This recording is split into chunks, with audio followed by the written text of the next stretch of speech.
Hello বন্ধুরা, দেখো আজ আমি তোমাদেরকে মিষ্টি কুমড়ো দিয়ে কোপ্তা বানিয়ে দেখাবো। মিষ্টি কুমড়ো দিয়ে কোপ্তা কিভাবে করি তোমরা দেখো। আমি প্রেসারে জল দিয়ে দিয়েছিলাম, এবার আমি মিষ্টি কুমড়োগুলো দিয়ে দিচ্ছি। আমি সিটি দিয়ে নেব, সেদ্ধ করে নেব প্রেসার কুকারে। তোমরা সাথে থাকো, দেখো আমি কিভাবে তৈরি করি।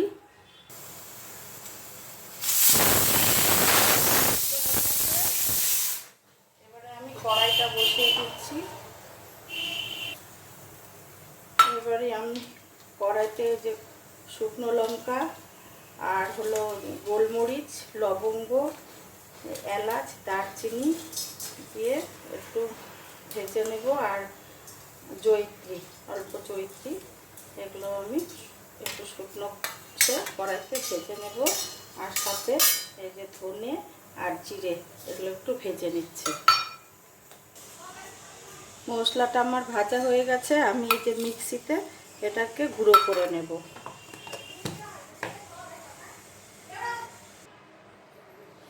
দেখো বন্ধুরা, আমি এই মিষ্টি কুমড়া কোপ্তা করার জন্য ছোলার ডাল ভিজিয়ে রেখেছিলাম 2 ঘন্টা। এটাকে খুব ভালো করে ধুয়ে ভিজে রেখেছিলাম। আমি এবার মিক্সিতে এটাকে পেস্ট করে নেব। এগুলো ধোয়া তো দেখানো যায় না, দেখাতে গেলে ভিডিও অনেক বড় হয়ে যাবে, সেজন্য আর ওগুলো দেখানো হয় না। এবারে আমি এটাকে পেস্ট করে নিচ্ছি। এবারে আমি কড়াইতে তেল দিয়ে দিচ্ছি।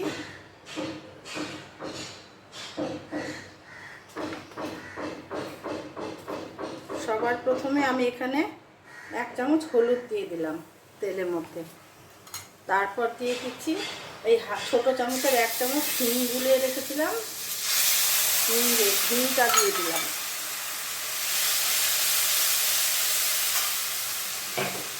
মিষ্টি কুমড়া সেদ্ধ করে রেখেছিলাম, দেখো কত সুন্দর সেদ্ধ হয়ে গেছে। এই মিষ্টি কুমড়োগুলো আমি এখন এটার মধ্যে দিয়ে দেব। মিষ্টি কুমড়োগুলো দিয়ে একটু এটাকে কষিয়ে নিচ্ছি। দেখো মিষ্টি কুমড়োটা অনেকটাই কষানো হয়ে গেছে আর একদম পেস্ট হয়ে গেছে। এবারে আমি ছোলার ডালটা যে বেটে রেখেছি সেটাকে, এই ছোলার ডাল পেস্টটা আমি দিয়ে দিচ্ছি। দিয়ে এটাকে কষিয়ে নিতে হবে। আর এর মধ্যে আমি দিয়ে দিচ্ছি স্বাদ মতো নুন দিয়ে দিলাম। আর একটু চিনি দিয়ে দিচ্ছি, অল্প করে দেবো, যেহেতু মিষ্টি কুমড়ো তো মিষ্টি, অল্প করে চিনি দিয়ে দিলাম। এবার আমি এটাকে কষিয়ে নিব।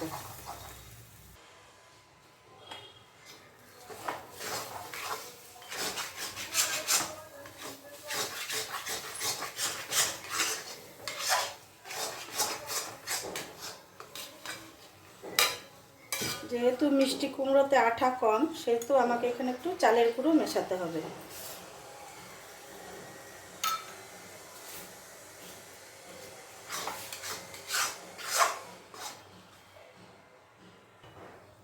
দেখো একটা ডোয়ের মতন তৈরি হয়ে গেছে। এবারে আমি যে মশলাটা ভেজে রেখেছিলাম সেই ভাজা মশলা গুঁড়োটা দিচ্ছি। সবটা দেব না, অল্প করে দিচ্ছি আর রেখে দেবো, অনেক রান্নাতেই লাগে। আর একটু মৌরি ভেজে গুঁড়ো করে রেখেছিলাম কোটোতে, সেই মৌরি ভাজা গুঁড়োটা দিচ্ছি। আর মৌরি ভাজা গুঁড়োটা কিন্তু দিতে হবে, নয়তো এটা সেন্টটা হবে না। মৌরি ভাজা গুঁড়োটা দিতেই হবে। দেখো বন্ধুরা, আমার ডোটা একদম তৈরি হয়ে গেছে, দেখেছো? কড়াই গরম হয়ে গেছে, আমি কড়াইতে তেল দিয়ে দিচ্ছি। আর এবারে আমি এই কুমড়োর ইয়েটাকে কেটে নেব, কোপ্তাটাকে। দেখো আমি কিভাবে কাটি, তোমাদের যেভাবে খুশি সেভাবে তোমরা সাইজ করে কেটে নেবে। আমি আমার মতন করে কেটে নিচ্ছি।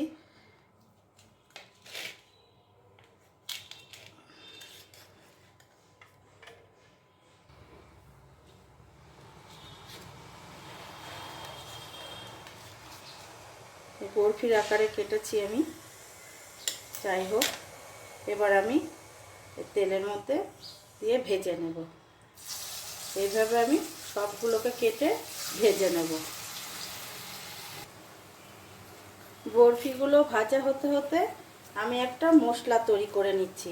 টমেটো কুচি, অল্প একটু আদা দিয়েছি, আদা আদা আর এই কয়েকটা কাঁচা লঙ্কা, এটাকে আমি পেস্ট করে নেব।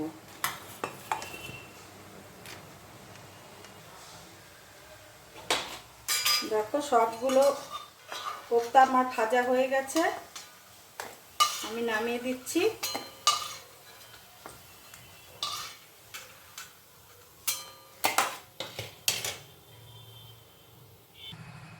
এবারে আমি ফোড়নে দিচ্ছি এই সাদা জিরে, তেজপাতা ফোড়নে দিয়ে দিলাম, আর এই যে লঙ্কা টমেটো আদা যে পেস্ট করেছি সেই পেস্টটা এবার আমি দিয়ে দিচ্ছি। এবার আমি একটু এটাকে কষিয়ে নেব, একটু হলুদ দিয়ে দেবো, হলুদটা দিয়ে তারপরে কষিয়ে নেব।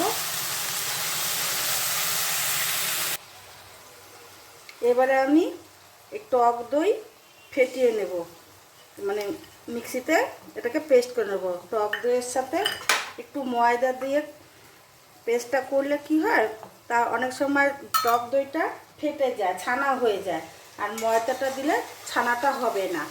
ময়দা দিয়ে আমি এটাকে পেস্টটা তৈরি করে নেব।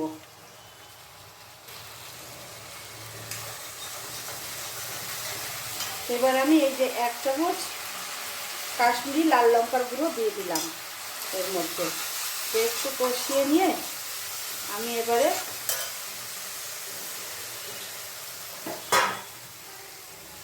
এই দইটা যে পেস্ট করেছি সেই দইটা আমি এবার এখানে দিয়ে দিচ্ছি।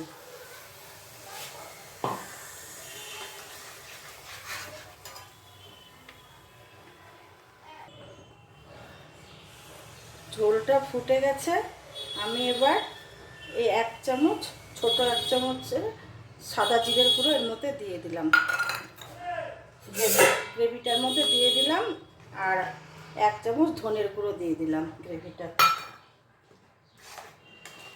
আমি কিন্তু গ্যাসের ফ্লেমটা কমিয়ে রেখেছি। আর এবারে আমি কোপ্তাগুলো দিয়ে দিচ্ছি।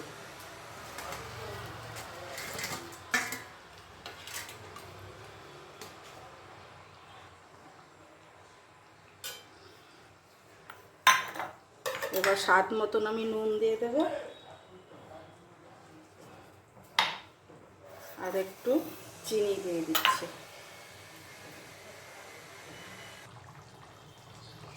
দেখো বন্ধুরা, আমার রান্নাটা হয়ে গেছে। আমি এবারে একটু ঘি দিয়ে দিচ্ছি এর মধ্যে, আর হলো একটু গরম মশলার গুঁড়ো দিয়ে দেব। খেতে খুব ভালো হয়, তোমরাও রান্না করে খেও। এবারে আমি গ্যাসটাকে অফ করে দিচ্ছি।